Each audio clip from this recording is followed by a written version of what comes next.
Halo, apa kabar semuanya? Kembali lagi di Project Review dan langsung aja. Ini dia, ada iPad Air terbaru, iPad Air M3. Ini baru banget rilis di bulan Maret ini, jadi masih fresh banget. Untuk iPad Air ini sendiri saya dapetin di Studio Ponsel, toko langganan saya kalau soal Apple device. Jadi kalau kalian lagi cari iPad baru, aksesorisnya dan segala macem, boleh langsung mampir aja ke tokonya, linknya saya taruh di deskripsi. Oke, jadi saya udah cobain iPad ini sekitar kurang lebih semingguan terakhir dan nggak pakai lama. Ini menurut saya adalah seri iPad yang paling HD kayaknya. Jadi asli ini kayak video review yang mungkin salah satu terpendek yang pernah saya bikin dalam beberapa waktu terakhir. Video sebelum mulai lebih lanjut boleh bantu support video ini dengan di like, boleh di share juga. Makasih banget udah ngebantu video ini. Oke, jadi untuk alasan kenapa saya bilang kalau iPad Air M3 yang terbaru ini HD banget ya adalah perangkatnya sendiri alasannya. Di sini Apple tuh seperti udah nggak malu-malu lagi menunjukkan kejeniusan mereka dalam berbisnis. Model seminimal mungkin tapi tetap bisa menghasilkan. Satu-satunya upgrade atau perbedaan antara iPad Air M3 terbaru dengan iPad Air M2 yang umurnya bahkan belum ada setahun itu cuma ada di chipset M3. Sisanya udah plek-ketiplek persis sama. Kotaknya, ini kotaknya sama. Ya gambarnya nih bandingin aja sama yang tahun lalu. Sama bentuknya. Terus bentuk iPad-nya, desainnya, ukurannya, portnya, posisi kamera, depan, belakang, sama. Aksesoris beda dikit karena Apple sekarang ngerilis Magic Keyboard khusus buat iPad Air yang bolongan kameranya itu lebih pas. Sisanya ya udah sama gitu ya. Mau pakai Magic Keyboard iPad Pro yang lama, yang gen pertama itu bisa selama bukan seri yang M4 Pro ya. Soalnya kalau pakai Magic Keyboard yang seri M4 Pro itu magnetnya nggak cocok. Terus kalau untuk pensil ya ini dia masih support dengan Apple Pencil Pro aja, sedangkan untuk Apple Pencil yang sebelumnya ya itu nggak bisa.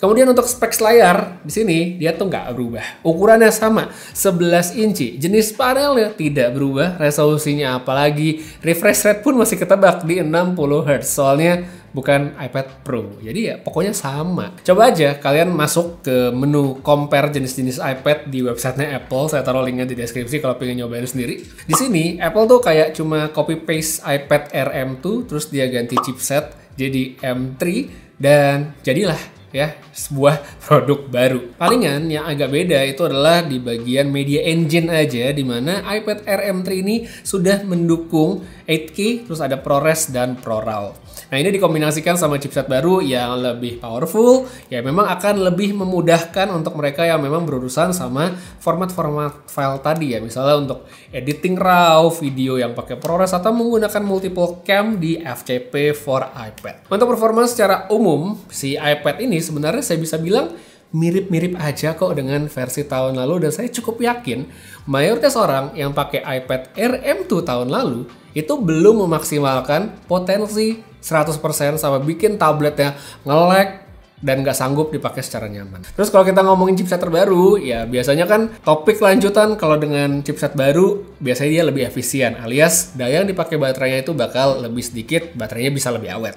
Coba nih ya, lagi-lagi kalau kita lihat di websitenya Apple, bagian baterai, iPad Air M2 dan M3 itu tulisannya sama persis. Jadi kasarnya, chipset baru yang dipasang ke sini itu kayak nggak ngaruh ke baterainya. Saya pun selama pakai juga emang nggak ngerasain perbedaan dan sama aja gitu dengan tipikal iPad yang lalu. Software juga sama nih ya, sebagai iPad yang baru, jualan Apple tentu adalah Apple Intelligence yang sejauh ini saya bisa bilang mediocre banget. Ya ini juga kayak nggak spesial-spesial amat karena di iPad Air M2 dan M1 juga bisa pakai Apple Intelligence.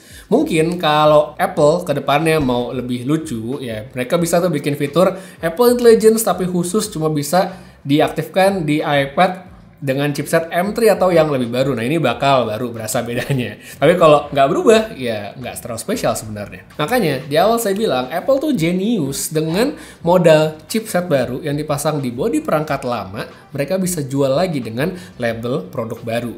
Tambah lagi, kalau kita lihat statusnya iPad Air M2 sekarang sudah dibikin discontinue. Halaman soal produknya itu udah nggak tersedia di website Apple. Ini artinya jumlah barang yang beredar di pasaran juga udah bakal makin sedikit soalnya memang tidak diproduksi produksi lagi. So, tinggal barang-barang yang emang sudah numpuk di gudang distributor aja. Tujuannya kayak gini, simple, supaya orang belinya ya iPad Air M3 yang lebih gampang dicari.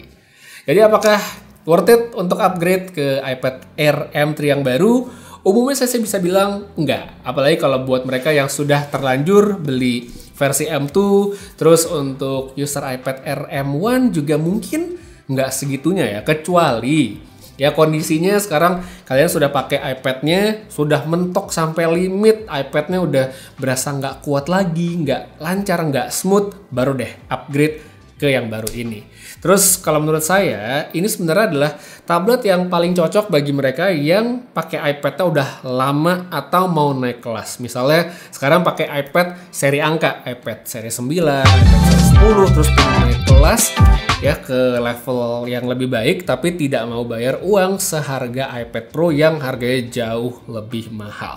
Baru deh pakainya iPad Air M3 ini menurut saya adalah salah satu upgrade yang cocok bagi mereka yang sudah lama tidak membeli iPad baru. Jadi itu dia.